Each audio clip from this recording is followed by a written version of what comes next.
जी अस्सलाम वालेकुम दोस्तों, कैसे हैं आप लोग। उम्मीद करता हूँ तमाम भाई खैर खैरियत से होंगे। यहाँ पर हम एक जगह पर आए थे तो मेरे से रहा नहीं गया, मैंने कहा इसके ऊपर वीडियो बना दें। ये दीवार का आप हाल देखें सेम की वजह से। अच्छा, सेम को आप तब तक कंट्रोल नहीं कर सकते जब तक उसका आप बेसिक रिसोर्स ना ढूंढें। हर चीज़ का एक सोर्स होता है ना, कि ये अपने आप तो नहीं आ गई। सही है, हर चीज़ का एक रिसोर्स। अभी पहली वजह तो ये हो सकती है कि इसकी डैम्प की जो है वो मैन्युफैक्चरिंग ठीक नहीं थी। सॉरी, मेरा गला थोड़ा ख़राब है इसलिए बीच बीच में जो है ना शायद वीडियो थोड़ी ख़राब हो। बहरहाल इसकी डैम्प की जो कंस्ट्रक्शन है वो ठीक नहीं होगी, डैम्प पे अच्छे तरीके से वाटर प्रूफिंग नहीं की। अच्छा, लेकिन उसकी वजह से नमी इतनी ऊपर नहीं जा सकती। डैम्प की वजह से मैक्सिमम, डैम्प की वजह से 2-2, 2.5-2.5, 3-3 फुट तक मैक्सिमम नमी आती है, और वो सारे घर में आई हुई है। ठीक है, 2-2, 2.5-2.5, 3-3 फुट तक। तो सबसे पहली बात तो इसका डैम्प नहीं ठीक। सही है, इसकी बुनियादों के अंदर सही तरीके से वाटर प्रूफिंग, सीपेज का ख्याल नहीं रखा गया कि सीपेज प्रूफ किया जाए बुनियाद से ही, यानी कि बेस से ही ख्याल नहीं रखा गया। चलें, बहरहाल बेस से इतनी ऊपर नमी नहीं जा सकती। ठीक है, दूसरी बात यह है कि कंफर्म बात है कि इधर पिल्ली ईंट यूज़ हुई है। ईंट जो है वो कलर वाली यूज़ हुई है, जिसकी पकाई भी ठीक नहीं है, और ईंट भी कलर वाली। ये मैं आपको रिव्यू करवा देता हूँ, ये आपके सामने।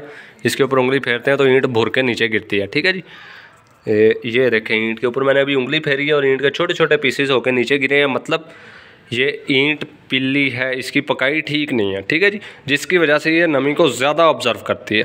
सही है, जो कि अगर ये 100% अव्वल और बेहतरीन ईंट होती लाइक दैट, ये देखें इतनी नमी इसके ऊपर होने के बावजूद ये ईंट टस से मस नहीं हो रही और ना ही होगी। इसकी पकाई ठीक है इन ईंटों की। ये देखें, ये ईंट ही भुरी हुई है सारी। ये साइड से मैं आपको दिखाता हूँ, शायद आप देखें कि कोने ही ईंट के भुर भुर के गिरे हुए हैं। ये देखिएगा ज़रा, ये ईंट ही का हिस्सा है। ये ले, ये भुर भुर के नीचे गिर रहा है। कितने गया। बहरहाल ठीक है जी, ईंट भुर रही है। अच्छा, ऊपर ही लगा हुआ, मैं नीचे देख रहा हूँ। ये देखें, ठीक है जी। लो क्वालिटी की ईंट, प्लास्टर अच्छी क्वालिटी का हुआ था तेज़ मसाले से, क्योंकि वो ओवरऑल पता चल जाता है काम किस क्वालिटी का हुआ है। इंस्टॉलेशन ठीक हुई है, लेकिन मटेरियल के अंदर थोड़ा जो है वो कमी रह गई। अच्छा, उसके अलावा भी हम इस साइड पे आ जाते हैं। ये चिप्स लगी हुई है। चिप्स वाटर प्रूफ होती है, आपको पता है। चिप्स कवरेज दे रही है जहाँ तक, लेकिन उससे ऊपर का हाल देख लें फिर वही है। ये देखिएगा ज़रा, ठीक हो गया जी। ये हालात है।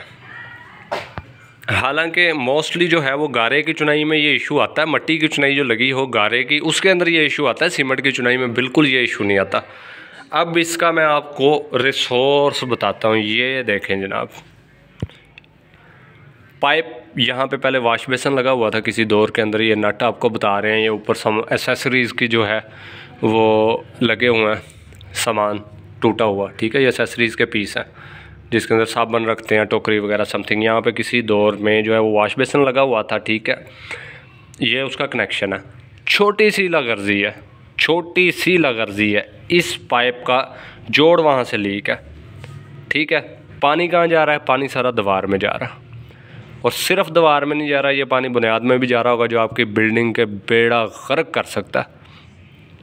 सो ध्यान दें, बजाय इसके कि आपकी सीपेज दीवार के, अभी यहाँ से सारी नमी हर साइड पे जा रही है। इस साइड पे, ऊपर, नीचे, इवन दीवार के पार, और दीवार के पार ऊपर 7 फुट तक नमी गई हुई है, जो कि नॉर्मली पॉसिबल। अच्छा, सोने पे सुहागा, ये ईंट ने काम किया। ठीक है, ईंट ने इसे सपोर्ट किया, क्योंकि ईंट सारी पीली लगी हुई है। अव्वल ईंट नहीं है इसके अंदर है, यानी कि उस टाइम की तो अव्वल ही होगी, लेकिन इसके अंदर ये देखें ना, ये अव्वल ईंट है। ठीक है, उसका कलर ही बता रहा है। ठीक है, वो टस से मस नहीं हुई। पीली ईंटें जो है वो भुर भुर के गिर रही हैं नीचे, तो इस चीज़ से भी फ़र्क पड़ता है। बाकी प्लास्टर की क्वालिटी ठीक थी, लेकिन जब अंदर से सीपेज पड़ने लग जाए, वो प्लास्टर छोड़ के चिप्स का भी बेड़ा गर्क कर देती है सीपेज। ये देखें, ये चिप्स है ना, इसका आप हाल देखें, ये सारा हिल रहा है, उतर रहा है। ये देखें यहाँ से, ये चिप्स को भी इसने, हालांकि चिप्स वाटरप्रूफ चीज़ है, चिप्स को भी फुलाया हुआ है। जगह जगह से चिप्स को क्रैक कर दिया। तो पानी बहुत ख़तरनाक चीज़ है, ऐसी चीज़ों को आप छोटा ना समझें।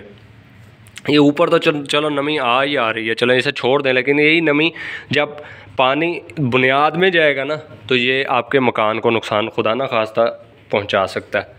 माली नुकसान तो है ही है, खुदा ना खास्ता जानी नुकसान भी हो सकता है। तो इन चीज़ों का ध्यान रखें। जैसे ही इस तरह की कोई चीज़ आपको नज़र आए फ़ौरन किसी एक्सपर्ट को बुला के उसका हल करवाएं। अभी मैं इन्हें बोलूँगा कि इस पाइप को बंद करवाएं पक्का।